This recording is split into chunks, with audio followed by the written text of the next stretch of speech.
It's me. It's DDP, Diamond Dallas Page, the king of bada bing, the master of the diamond cutter, the three-time world champion and CEO and founder of DDP Yoga. And you, monkey? Well, you, you are listening to Solomonster Sound Off. And that's not a bad thing, my friend. That's a good thing.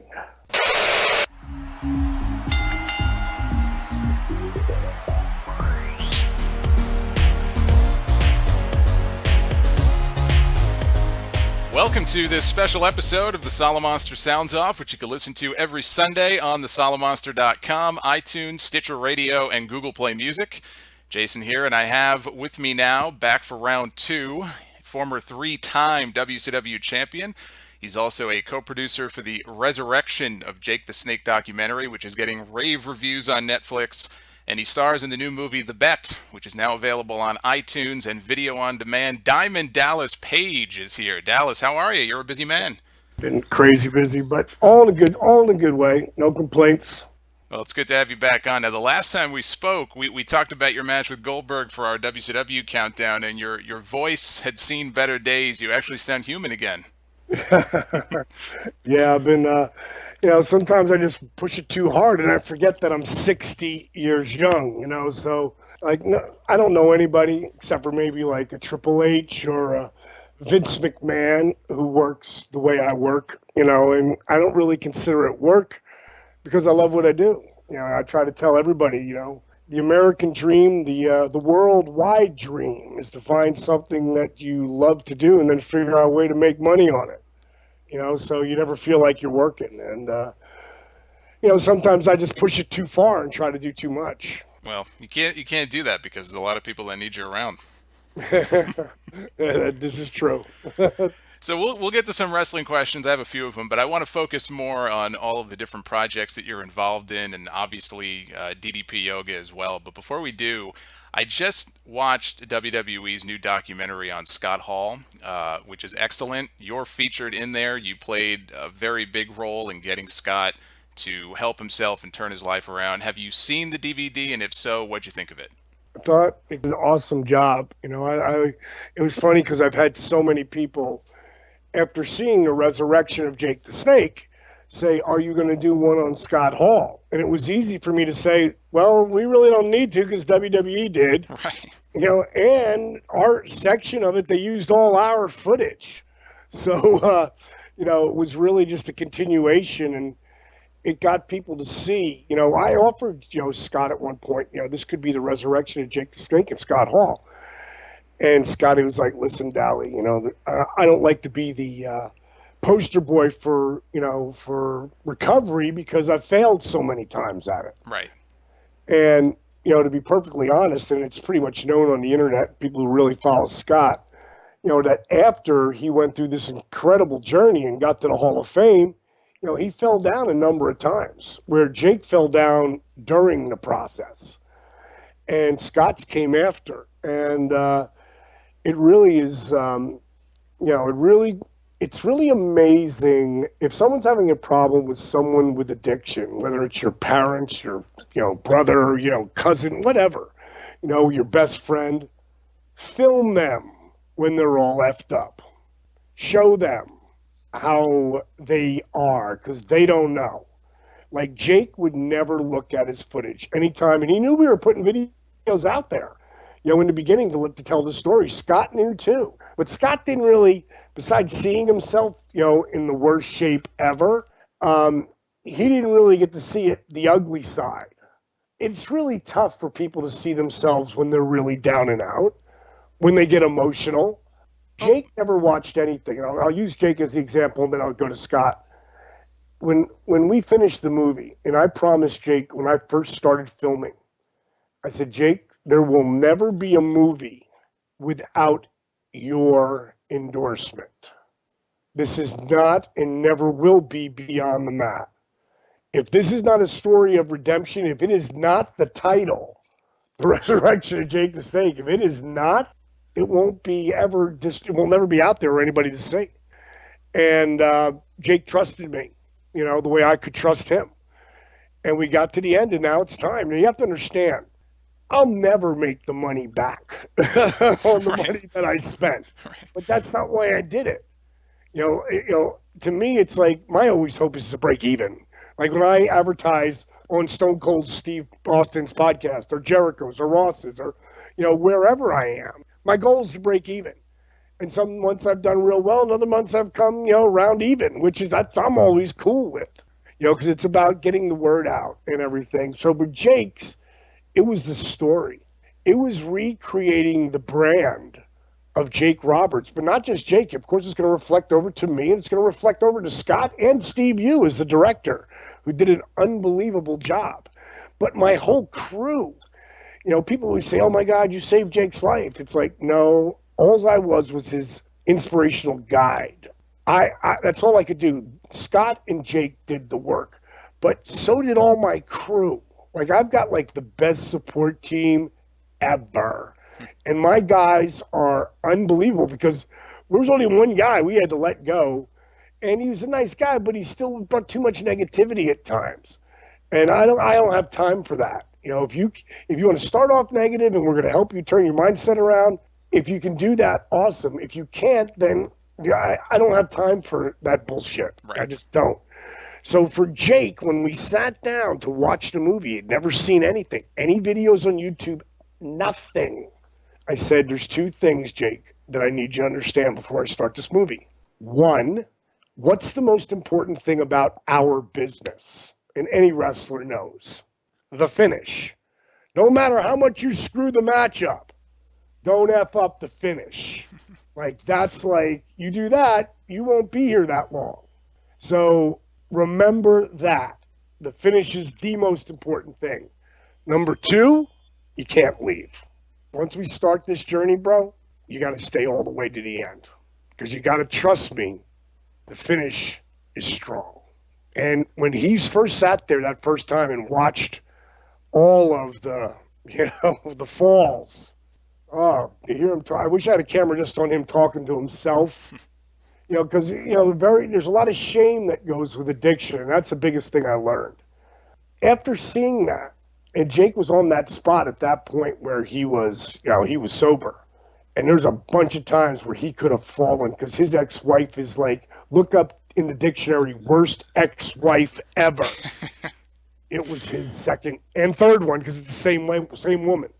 She is miserable when he is doing good. There's a lot of times he could have fallen. Right.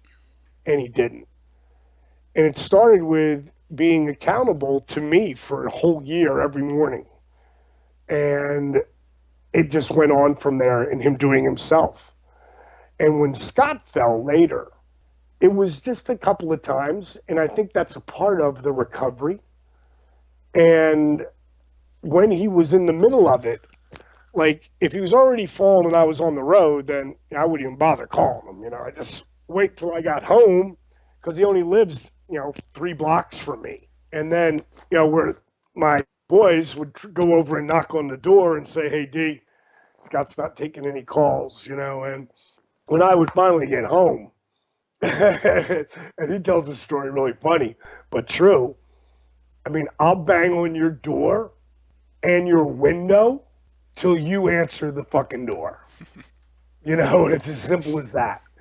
And then, we're going to just have a conversation. I'm not going to browbeat you, or it's like just make you understand, like, what are you doing? And Scott, like a lot of people with addictions, the first thing they're going to do is really talk down about themselves. And, and this story that when you're going through, especially, I think everybody does it. Everybody, I got to segue with this, people, like the golden rule in the Bible is treat people the way they want to be treated. I don't want you to treat me the way you want to be treated. Most people treat themselves like shit. They talk bad about themselves. They put themselves down. They talk down to themselves. They put shit in their bodies. They have no real respect for themselves, most people. One of the greatest quotes ever, and it just came to me recently, but I lived it my whole life. And it's my personal hero that said it. He said, the repetitions of affirmations leads to belief. And once that belief becomes a deep conviction, things begin to happen. Do you know who said that? No. Muhammad Ali. Oh, wow. How many times did Muhammad Ali say, I am the greatest. I'm the greatest of all time. I'm the greatest. He meant it everything. He didn't mean boxing. That was just one of the things on his list.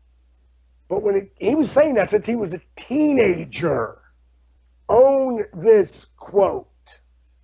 The repetitions of affirmations leads to belief. And once that belief becomes a deep conviction, things begin to happen. In the last century, 1900 to 2000, they picked who the top 100 greatest athletes were of that century. You know who number one is? Muhammad Ali.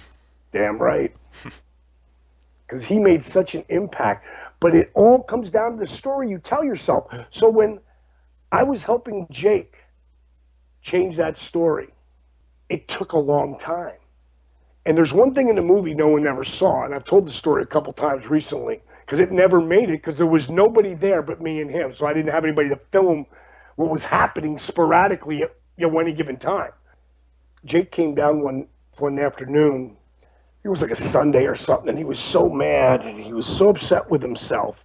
And he was like, I'm such a loser. And he hit my marble counter. That's like where we cook all our meals, where the stove is and all that. I mean, he hit it hard. Like, it hurt my hand to watch him hit the marble. And I go, what are you doing? What's the matter?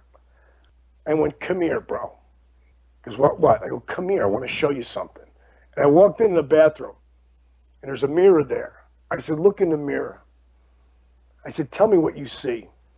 He said, a loser. I said, stop saying that, man. Stop saying that. What does the t-shirt say that you're wearing? And if you go back to the Resurrection of Jake the Snake, he's wearing that t-shirt right in the beginning of the movie. And they're asking him about Wrestling Inc., talking about him drinking on the weekend. It was like right as soon as we started. And he's wearing this t-shirt that is a skeleton that's all in red, and he's got a red flag, and on the flag it says wasted youth. I said, what does that t-shirt say? And face just completely dropped. I go, every time you wear that stupid fucking t-shirt, you tell yourself how you've wasted your youth, how you wasted and pissed away. He said it in his induction speech, how he pissed away a lot of his career, and he's ashamed of it. I'm like, every time you wear that shirt, you remind yourself, dude. I go, you wear that stupid fucking Manson shirt. I said, you got 8 kids. 5 of them are girls. I said, you want any of those kids to hang out with Manson? He goes, hell no. I go, then why would you wear that fucking shirt? I go, stop wearing that shit, man. I said, you should be wearing positive energy written on your shirt, unstoppable on your shirt. You should be wearing never, ever, ever give up. That's what you should be wearing. Yeah, all right. That's where he'd go. All right. Whenever he knew that there was no defense to what I was saying. And it wasn't meant as an onslaught. It was meant like slap. Like, dude, wake up. And this was like early on. So that was a really tough time. And about an hour later, he came downstairs and he had a different shirt on. He said, D. I said, check this out. I just got off the phone with Robert. Robert's one of our web guys, one of our graphic designers and stuff. He said, check this out. Robert just sent it to me. I just ordered a dozen of these. And on it said, my history is not my destiny. So that was the beginning of him really believing that. And that becomes a theme throughout the movie. Times he had said it.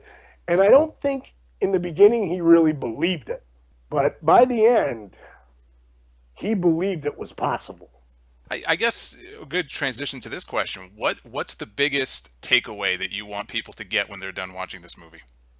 One word would be hope. Anything's possible. I mean, my boy Stone Cold Steve Austin is a guy that I lived with. I lived with on the road. I lived with up until he left for the WWE. When he moved out to LA, he lived with me for almost a year.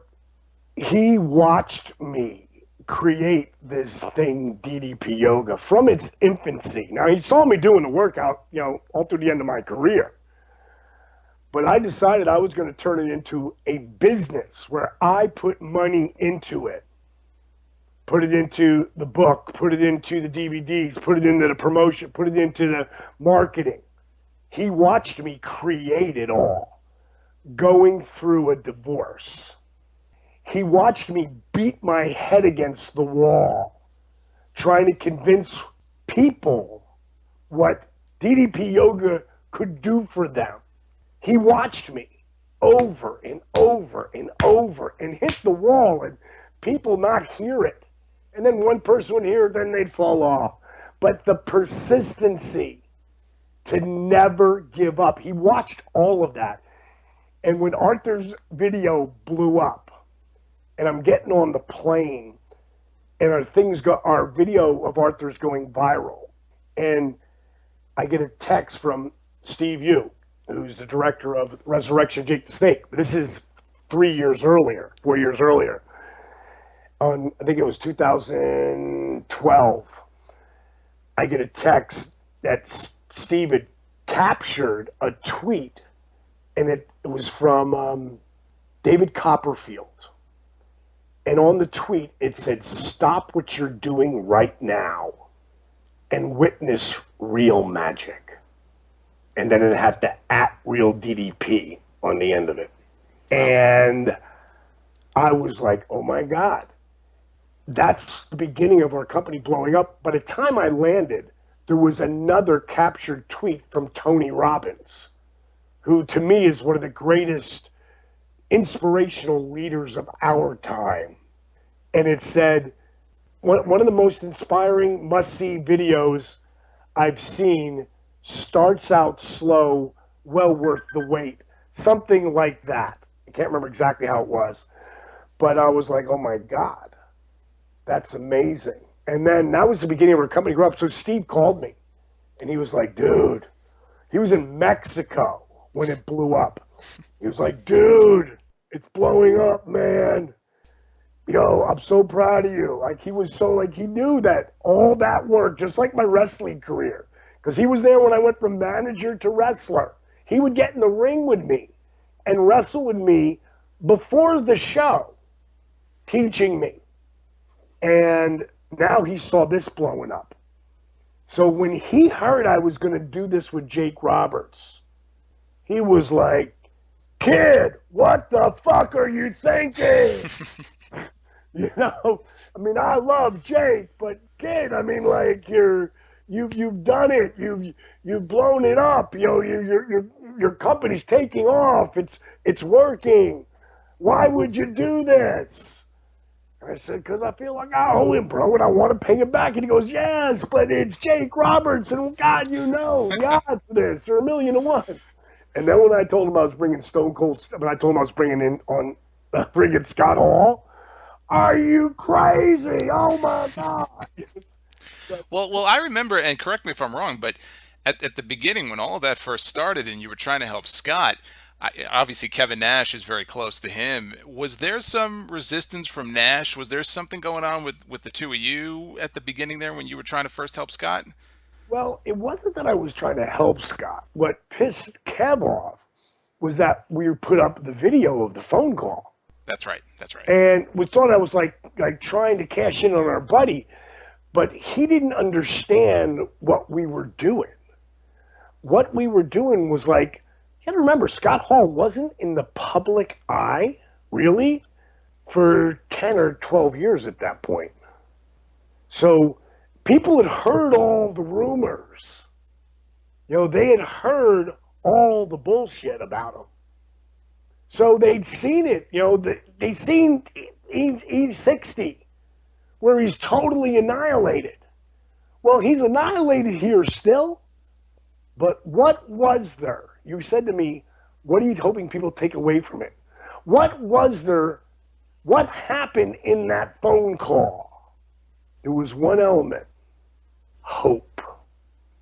If Jake could do it, because without the phone call, without the text, actually the tweet from Sean Walton, I never called Scott. If I hadn't already helped Jake and helped Jake make a turn and make what I call make a shift, if I didn't already help Jake make the shift, I never even would have thought to entertain to try to call Scott. Because Scott would always say to me, back when we were wrestling and on top together, and he was getting just fucked up all the time. I'm like, Scotty, what are you doing, man? Like, you're pissing away one of the greatest careers ever. And he'd be like, Dally, you don't know. You don't take pills like I do. You're not an alcoholic. You're not a drug head. You don't know. Well, when I got the tweet from Waltman that basically said, Scott's in trouble. Saw what you did with Jake. Please call Scott. He said he's got a gun. I think he's going to use it this time. That's the basics of what the tweet was. So Steve's right there as I'm reading it. He's filming me. I just got a call from Waltman. Steve turns the camera. He's filming me. And I called this guy 10 or 20 times, over the last 10 years. He's never picked up the phone. He's never returned my phone call. Jake's walking around there. At that point, Jake had already fallen one time, and at that point was about 60 days sober, which was a really big fucking deal for either one of those guys. And, if I didn't have Jake with me, I never would have done it. And it really helped Jake. Like I used to tell Jake and Scott all the time. Because when you're an addict, you have really low esteem of yourself. You've got a lot of shame. And understandable. But you got to change that story. And how you change the story is you start to do positive things. And I used to tell them all the time, you want to feel better about yourself? Help somebody. Help anybody. I don't give a fuck who it is. Right. Help somebody. Do something. And guess what's going to happen? You're going to feel better about you. That's just a fact of life. Well, I mean, you've helped a lot of people. It's a good transition into back to DDP yoga. I mean, I've had a lot of listeners to my show share before and after pictures in our Facebook page, and they rave about the program. And I know you probably got about 200,000 people worldwide now that are invested in this program. Now, I noticed the other day you were on Shark Tank about 2 years ago, and the other day they replayed your episode again. I think it was on CNBC. And I wanted to ask you about this because I know on that episode, now I love Shark Tank. I think it's a great show. I know on that episode you ended up not making a deal, but it got DDP Yoga a ton of exposure. My question is two parts. What was the process in getting selected? Just because I'm curious more than anything else. And did you walk in there actually wanting to make a deal, or did you know going in, man, if I could just make this pitch on TV, this thing's going to take off even more? It was never about getting a deal, and they told me if I didn't offer like 50, like they tell you, first of all, it's 5 interviews. It's phone call, it's Skype, it's send your pitch, it's written. I mean, it's a lot. Like you just don't get on the show. It's a really big deal. You got to handwrite everything. Oh wow, 27 pages. So bottom line is, you got to really want to be on that show. And they basically tell you that they control you. Now, if you remember, at the height of my popularity, and probably the most my brand up till in my wrestling career was ever worth, was when we merged. And I gave the WWE control of my character. Now, I didn't care if I win or lost. You're always going to have to give them control of that. But control of my character, whole different animal. You can bet your ass Sting had control of his character. Okay. So the bottom line is I tried doing that before and it didn't really work out for me. Like, really, it's funny because no one really brings up the stalker angle anymore because I've probably said enough on enough different shows. But of course, wasn't my favorite angle, but I played it as well as it could be played. But it what didn't bring anything for me. It helped push WWE over WCW because if you don't sell as a freaking good guy and I'm the heel, well then there's no heat. So I can't control whether you sell or not. Well, I just thought you were totally miscast in that role. I always it always puzzled me why bringing you in that was kind of the. I imagine it's not something you pitched, so I was always puzzled No, by that decision. no, it was something they pitched, but again, there's a lot of ego invest. You have to understand if the English win the war in 1776, Paul Revere is hung up and hung, and Benedict Arnold is a god. History is written by the winners. That's why I was so thankful that they eventually let me do the very best of Nitro because nobody was telling me what to say when it came to that. And that's one of the reasons I almost didn't do it because I wasn't going to let anybody tarnish what we did with Nitro because we whooped the WWE's ass for a long time. Yes, you did. And I was on top of the world the whole time. So the bottom line is what I learned out of that was never let anyone sway you from your particular goal. And my goal was people's champion versus people's champion.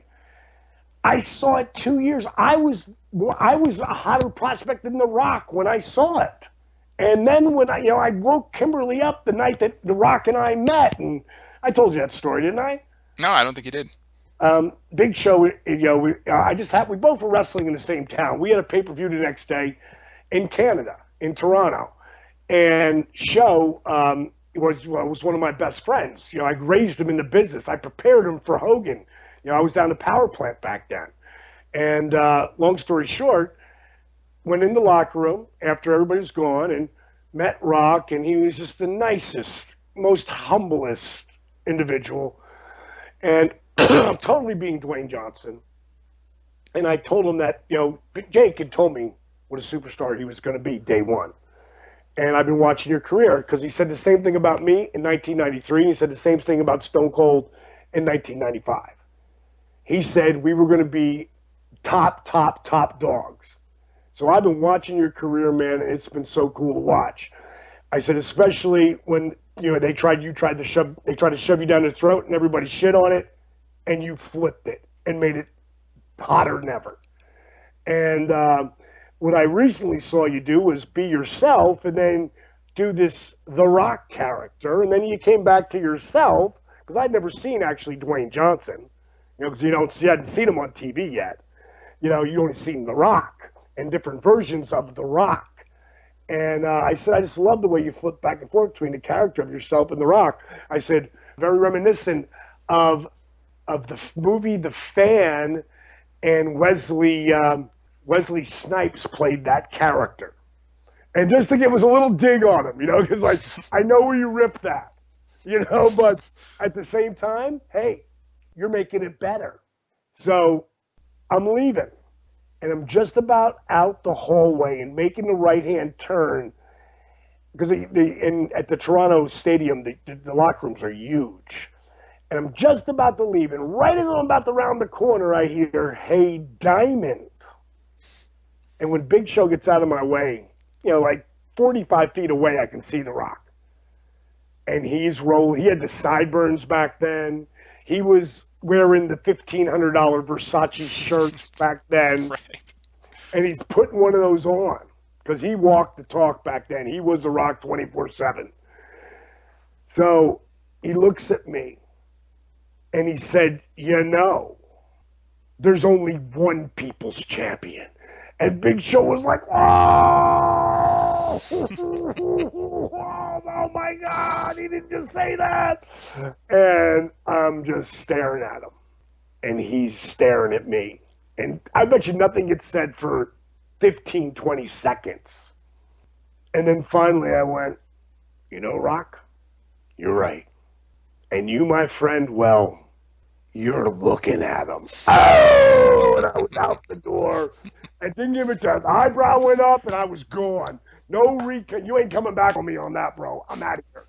And just to know a little comeback on, the fan. Like, know where you got that from, dude. And I can go head to head with you, at least back then. Sure. And Big Show was like, oh my God, nobody stuffs him like that.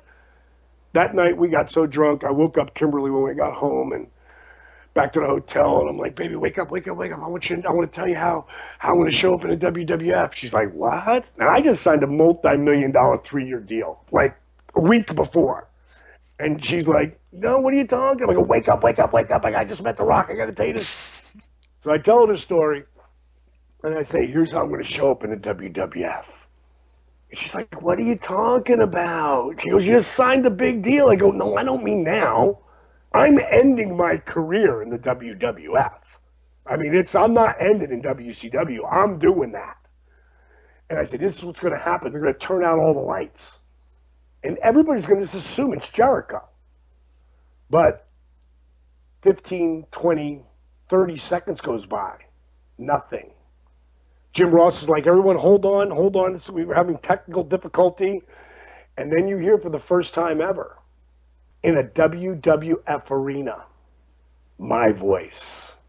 And I say, completely pitch black, who's the real people's champion? Spotlight hits me. You're looking at him. Throw the diamond cutter up. I do the bang, the explosions. I go to the ring. I go, The Rock will be hurt. He won't be able to be there. Maybe he's doing a movie. I don't know. But I'm going to go there. I'm going to cut a promo on him, and that's how we're going to start our angle.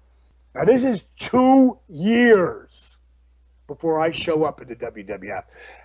When I tell you I played that through my brain over and over and over, and I could do it 1,000 more times, and over again, like that was going to be what went down. And when I get there, they've got this whole stalker angle that they are so fixated on. So what I really learned is don't ever let anyone derail you. And sure as shit, don't well, here's what I was thinking, and throw your idea out there like that, because they're just going to kill it and come back to this. What I should have done is that's a great idea for someone else, but here's what I'm willing to do. And if they said no, then what I should have done, and this is the greatest lesson as a businessman, Vince McMahon helped me so much that day by me failing to make the right decision. I can't, it's at length, I would love to get in a room and explain to him how much he helped me. Like, I'm so grateful to him, I can't even explain it to you. Because to me, you just can't be grateful for your wins, for your huge achievements, because you just didn't get there by winning. You have to be grateful for the failures and the bad decisions that you make. And it took me a while to really, sink in. But I realized that what I should have done was, when they said, well, that's not really what we see, Diamond. We see you doing the stalker. No worries. I should have got up from the table, reached my hand over to Vince and said, Vince, thank you so much for meeting with me and the opportunity, man. If you ever want to do People's Champion versus People's Champion, give me a call. And if me and Kim, I don't think we would have made it to the elevator because they wanted me bad. But if I did, whatever. At some point, they wanted me bad.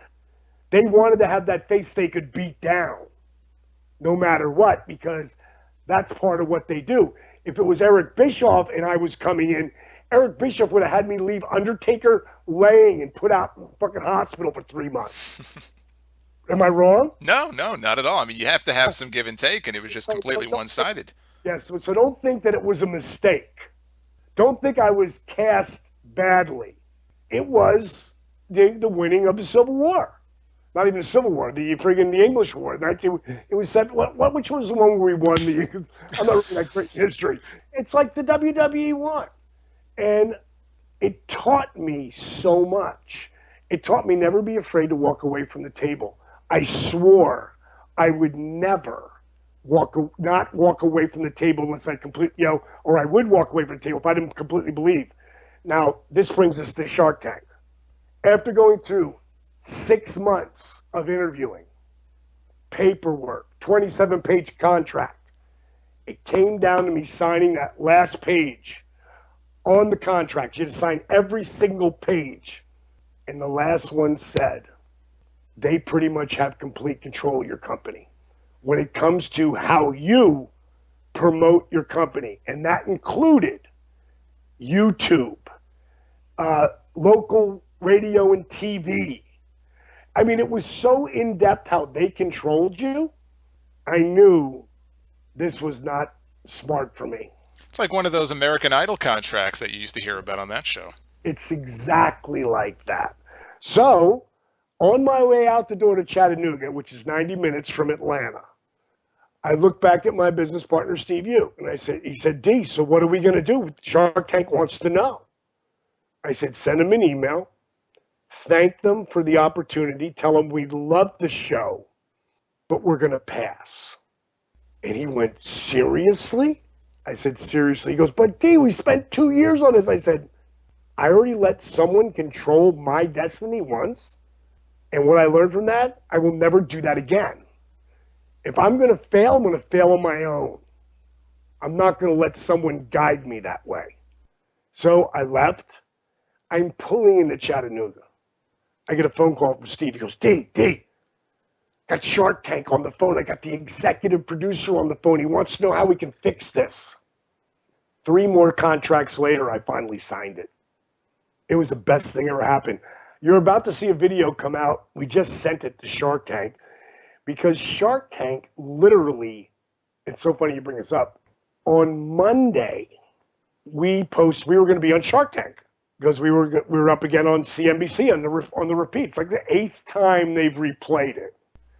It's the gift that keeps giving. And we had put on, don't miss Shark Tank. We're on at 8 o'clock tonight. And then it said, we are right now the 10th highest grossing app or fitness app. I'm not sure exactly. I'm pretty sure it might be fitness app. But we're the 10th highest on iPad. Now, granted, there's not as many apps on iPad as there's on iPhone. But we're doing fucking really well. And like an hour later, we get this email. And it's such a formulated email that I think the timing was just crazy because they couldn't have, maybe they saw our post. I don't know. But they wanted to know how our company has done since Shark Tank. Well, the app that I went to them and asked them for $200,000 for, I put over $1 million in. And the DDP Yoga Performance Center, we have over $2.4 million in it. So that's $3.4 million. We have no debt. So I call the DDP Yoga Performance Center the house that Shark Tank built. And I created a video, literally, it's just being refined right now. We've been shooting it for friggin' 3 weeks. So I sent them the not finished version, but pretty close to finished because we like to throw in little bells and whistles in at the end. I just sent that to them like, do you really want to know how we're doing since Shark Tank? Well, don't read any of the stuff below. Just watch this video for starters. So our hope and dream is to get back on Shark Tank as they didn't get a deal, but look what happened since DDP Yoga was on Shark Tank. Yeah, no, it's a great success story. I mean, they have a lot of stories about the ones who, who did make a deal and now how well they're doing. And I think that's, it's cool to see, a company that went on there didn't make a deal and you didn't need them. Really, if you think about it, you were able to go out and, I mean, by that point, I think DDP Yoga was already pretty big. This just kind of put it to that next level. Yeah, it took us to the stratosphere, and it gave us really strong credibility, especially letting us bring Arthur on there. But the reason why we didn't get a deal is because we only offered 5%, and the Sharks, three of the five, had been burnt with fitness products. And what's really funny to us that Cuban just bought an app for a fitness app that seriously is not a pimple on the ass of what the DDP Yoga Now app is. And I say that sarcastically, but I'm serious as a heart attack. It's not a pimple on our ass. Cuban paid 1.5 million.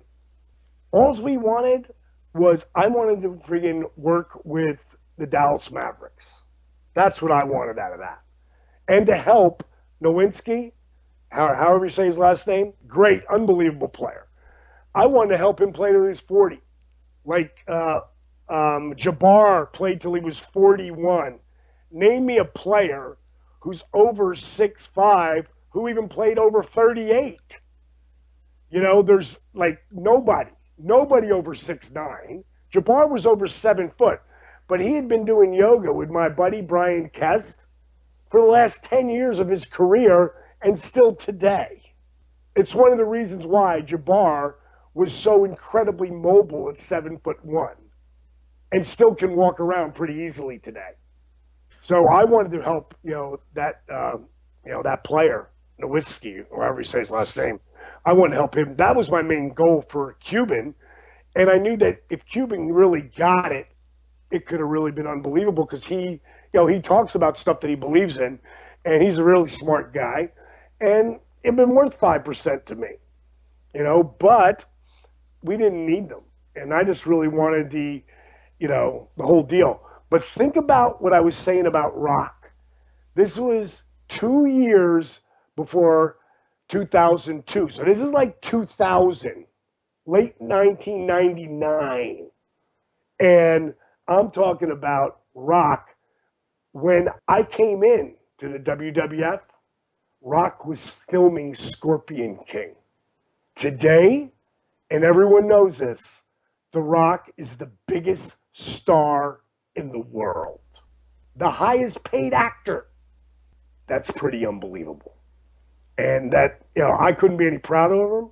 I love his success. I would love to have cut those promos back and forth, but it's something that's probably happening in an alternate universe. Oh, it's happening in video games right now. Right, right. It's funny I mentioned that. I saw the video of you playing Pokemon Go, which is all I'm hearing about right now is that game. But let me tell you something. Forget Pokemon. If you guys have never seen the video of Dallas, Jake, and Scott playing Flappy Bird, Oh, God. okay, you need to track that down. I sympathize with you watching that because many times I wanted to take my own phone and smash it against the wall playing that stupid game. Stupid game. Stupid game. And the Pokemon thing's totally ridiculous. I, Totally ridiculous. You see why I say at the end, I go, this isn't for me. It's just too much work. it was one of the shorter videos I've seen on your YouTube channel. Yeah. All right, I'm done, Uncle. Now I know a lot of the WWE guys do DDP yoga. You've mentioned their names before. I want to ask you though real quick about AJ Styles because towards the end of last year, I think it was a herniated disc he had in his back, and I know he paid you a visit at the Performance Center that you've got down there in Georgia. Since then, he's come to WWE. He's one of the best guys they have on he's on SmackDown, but either roster. Did he approach you? How did that all come about? The guy who I credit with giving me the most credibility besides Arthur is Chris Jericho. And what had happened was, Shawn Michaels is the first guy to ever do my program. And he did it off of video DVDs I shot in my backyard. And a mutual, because I was never close with Shawn, but a buddy of ours named Rich Minzer was. And he'd be talking about, to Shawn about, DDP yoga. And he'd come back from the surgery and he said, you really ought to look into this. You ought to try it. So Shawn took it and did it and never really talked about it because, Shawn's not really a promoter about himself when he was getting himself over. I don't think there was anybody better. Shawn Michaels, if you really, You have to put him and Ric Flair's career right next to each other to really see like who was the greatest of all time when you add in everything, from promos to work to angles to big matches. It'd be a really tough decision. Like, who's the best overall of all time? It's one of those two guys, at least in my opinion, when it comes to years in, like everything. You add everything all together. But we're doing the very best of Nitro 1. Like, God just puts me on route sometime. It's really amazing. When I tell you I never talked to Shawn Michaels really before this day, pretty much, hey, Shawn, in a gym, or hey, walk up and shake each other's hands. We're working out in the same gym because we're in the same town. Met him when I first came to AWA, but there's never been a real conversation with Shawn and I until he's supposed to come by and do the thing with the one promo they ever shot with the very best of Nitro. And I personally believe they never shot any more with number 2 and number 3 because we killed everything. Like, we sold so huge. Like, they wanted us to sell, but not that much. And long story short is, after Shawn and I got done shooting it, he said, Dallas, he looked around and he goes, Jericho's coming back. And he wants to, but he's hurt. And he said, you should call him. I told him about you. And I told him that your stuff really works. And I said, did I get you the new DVDs? He's like, no. He goes, I don't have them. So I went and I got them and gave them to him. And I just happened to look on Twitter like the next day or a week later or whatever, and it was a picture of Jericho with his back all full of acupuncture. So I called him. And a lot like Scott, I've had Jericho never answer the phone ever before or since then. But he answered the phone that day.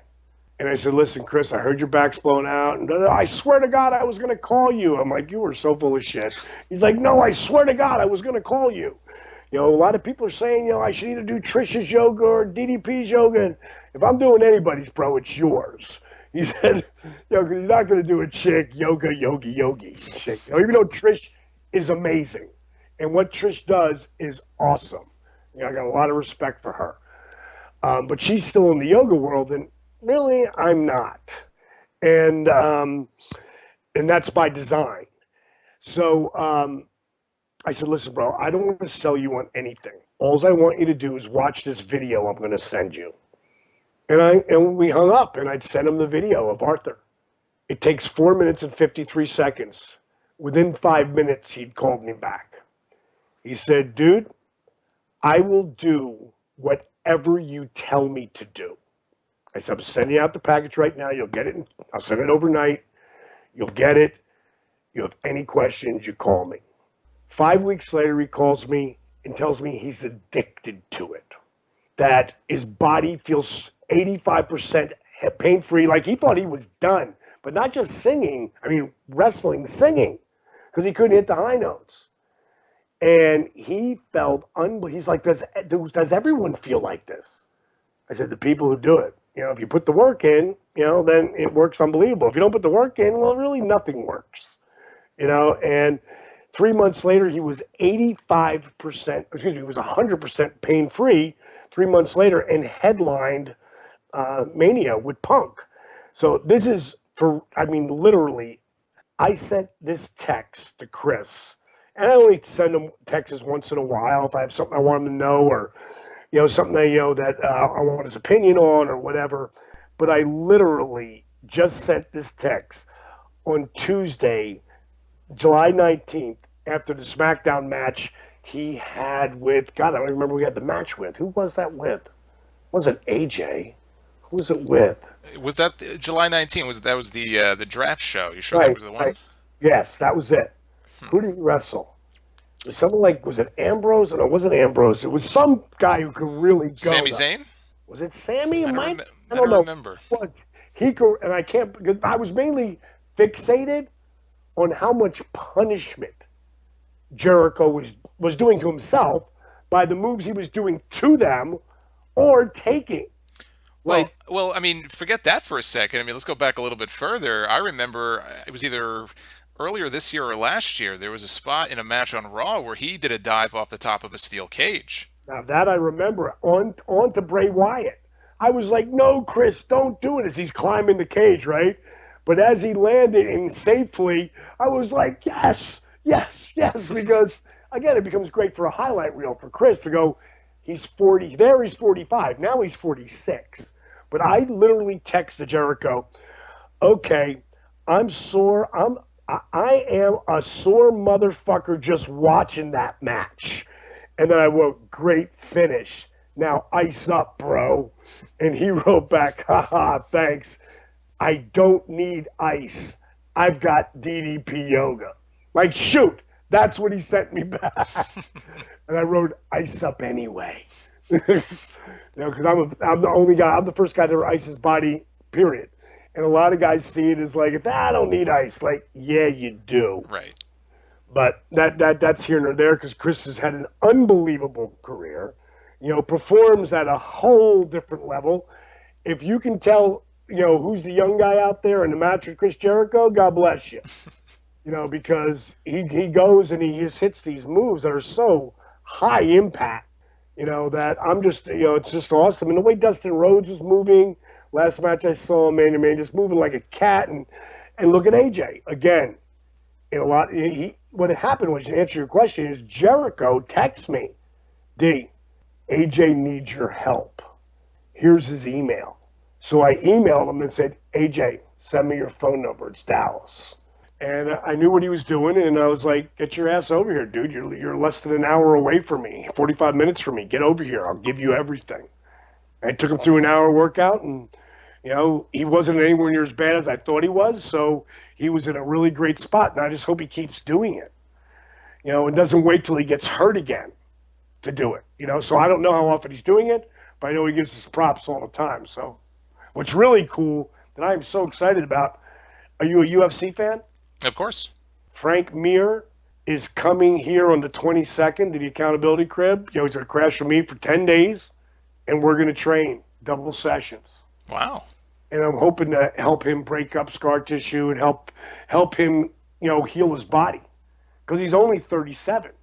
Tomorrow, a friend of mine named Randy Harris, is coming. He just happens to be in town for the fight. And he wanted to come by, and I wanted to see my performance center and stuff. And so I said, why don't you meet me around 2 o'clock? He goes, do you mind if I bring Ian McCall with me? I'm like, no, I love to meet that handsome son of a bitch.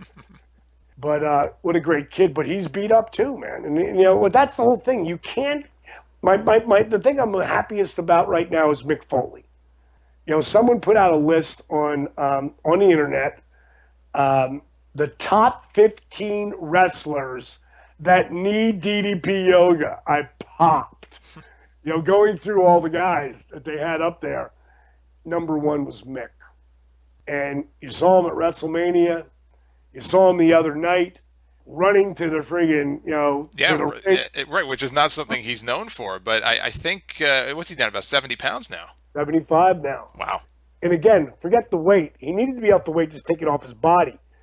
But the fact that Mick is eating better and doing my program and feeling, we were both at an autograph signing in Miami on the 4th of July. And I was sitting watching the World Cup in the lobby of this hotel we were staying. It's a sweet hotel on the ocean. And he come walking in. He's like, D. I said, hey, man. I go, sit out. So we're sitting down and watching, and we're just talking. He goes, I got to tell you, I just got back from dinner, and I went with some friends, and they said it's only 6 blocks away. He goes, I just walked 6 blocks there and 6 blocks back. He goes, that hasn't happened in over 20 years. Wow. So that's what really DDP yoga is. Forget the weight loss. That's just an awesome side effect. It's how your body feels, especially when you start to put real food in your body. Because it goes from the disabled vets to the older people, to people who are really obese, to world-class athletes, like an AJ Styles, like a Chris Jericho, like a Frank Mir. I mentioned AJ before being drafted to SmackDown. WWE just had its brand extension draft last week. Now, the very first draft they ever did, I think you just missed it. I think that was the same year that No, you got hurt. I thought that was the year you got hurt. yeah, but wait a minute, but I was still there for the. Well, maybe I wasn't. I'm not telling you the truth, I don't remember now. I was there so short a time. I was there, man. I really only wrestled there for like 4 months. Over the six I was there because I tore my meniscus and came back and did the thing for WrestleMania. And like my goal was I have to work a WrestleMania. And then I got to work with a talent who was as great as Christian was, because Christian was amazing. And then I got to have a hell of a match with him at WrestleMania 18, and actually go over, which was pretty sweet.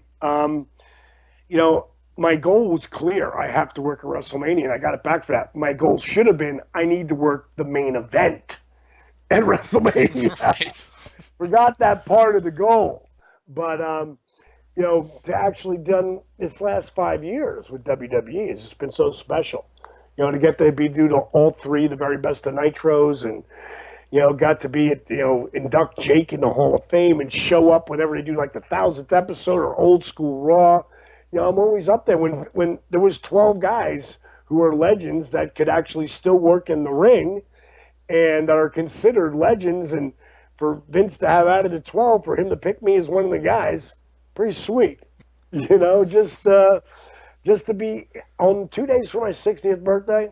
I mean, I love the WWE. It's been it wasn't the greatest opening for me, but it sure as hell was an awesome finish. And if I never do anything with them again, I had a hell of a ride. I'm very grateful, and couldn't be any happier about the lessons I learned within the company, right on down to branding. Like, I was pretty smart about branding, but I don't let anybody call it I do yoga, because that's a whole different element. DDP yoga. It's sort of like there's no more WWF. Well, wait a minute. That's when I was doing it was WWF. Like, no, it wasn't. No, it's WWE. Like, you want to work here? You want to have something to do here? WWE. Whether it's Bruno saying it, because it was the WWWF. That's right. When Bruno did it. But it's WWE. Let me just go back real quick to it was '02. I know when your run ended there, and I just watched a match not too long ago. It was a SmackDown match with you and Bob Holly, and I think that was the match where you hurt your back, and you hit that superplex and you over rotated. It almost looked like you kicked Bob in the balls on the way down. I did. Funny story is that's where I almost broke my neck. That wasn't my back. That was my neck. And because I landed on the top of my shoulder, because Bob had knocked me out right before that. I lit him up in the corner, threw him in the turnbuckle. When I got to him, his foot should have been stopped. So I gauged it for where it was at the last second. He extended it, and my neck only goes so far. Sure. So that knocked me. And then Bob, had 21-inch arms. I mean, Bobby got, and he got the name Hardcore Holly legitimately. He came through with a clothesline, and normally he'd never even hit me. I'd be gone. But because I was a little knocked, now he hit me. Now he whiplashed me. So now I'm on the mat. Before he suplexes me, I'm completely out on my feet. I'm like, Bob, you knocked me out. I have no idea where I am in this match. And as he got up from the suplex, he said, stop me going off the top. And then it hit me, okay, I'm supposed to suplex him off the top here. So I dove on the rope, came at him, and as I started to go to the top rope, I thought, I can't go all the way up. I'll put 1 foot on the top rope because I got to get him flat. I was so fixated on getting him flat, I didn't take care of myself. And when we hit, I thought I broke my neck. And we're both, and I'm thinking, what the hell is he moaning at? I know I laid him flat. So he goes, you all right? I go, no, dude, I thought I broke my neck. And he said, you okay? I go, no, dude, not good. So we went home, hit him with a diamond cutter, after to close out of that and fucking point out to the people, and I hold my neck. I'm like, oh my God. Now I can't even move my neck. I can't move my head from side to side. Go to the back, give each other a big hug, and it's like, hey, man. He goes, sorry about that boot. He goes, I know I caught you with that boot. Oh, and hey, it ain't checkers, dude. It is what it is. Now he's rubbing his bicep, and he said, "Well, I know I got you with that clothesline." He goes, "And I know because I thought I tore my bicep." And his my jaw print was in his bicep right at the insertion of his elbow. Oh, jeez. And he goes, "But you got me back." I go, "What do you mean I got you back?" He said, "Man, when you suplex me, your foot came around so fast when you kicked me in the dick so hard, I thought my dick was on fire." And everybody laughed, but right there, I was in so much pain in my neck, you know. And again, it was my fault, because I figured I should have laid myself flat. Sure, sure. We'll end with this. I know you got that movie, The Bet, coming out. It's out. Actually, it's out right now. It's out on iTunes and YouTube. Tell people just real quick about the movie. It's funny. It's that stupid humor that I love. And, there's a lot of, if you're a wrestling fan, there's a lot of, Jake's in it. I'm in it. Roddy's in it. Tommy Dreamer does a cameo in it. It was a lot of fun. The actors in it are really good and they're really fun. And it's sophomoric type humor, all around. The guy's he's got to fuck like 12 girls in a month or something like that. I can't remember exactly Tough, what it is. tough job. Yeah, and I play the dad, and he's an eccentric inventor that, is sort of like completely the opposite of what people used to seeing me at. I'm just sort of mellow and, sort of, understanding, to what my son, you sure you really want to do that? And, how do you think she'd feel about that? Like more like, and then I won't even tell you what I'm doing, what I'm building, but it's ridiculous. But it's funny. It's funny, stupid humor type stuff. And, it's good. I think you'll get a big kick out of it. And Jake's funny in it, and Roddy's in it. It's Roddy's last movie. That's right. His final film. Yeah. So, miss that son of a bitch. It's a good, if you're a Piper fan, it's a must see. Well, I'll tell you. it's out on iTunes right now. Dallas, let people know how they can get in touch with you and any appearances you have coming up. Well, Twitter, I'm all over that. At Real DDP, at DDP Yoga. DDPyoga.com. If you're interested in the program, if you want to get the app, which is a free app as well as a subscription, the free app is amazing. Every person who works out should have it because there's so many cool things on it that's free. Go to iTunes or Google Play and download DDP Yoga now. It's all there, but you can get all the information at DDPyoga.com. Dallas, pleasure as always, and thanks everybody for listening. Check out the Full Sound Up shows every weekend. He is DDP, I am the Solomonster, and until next time, take care, guys.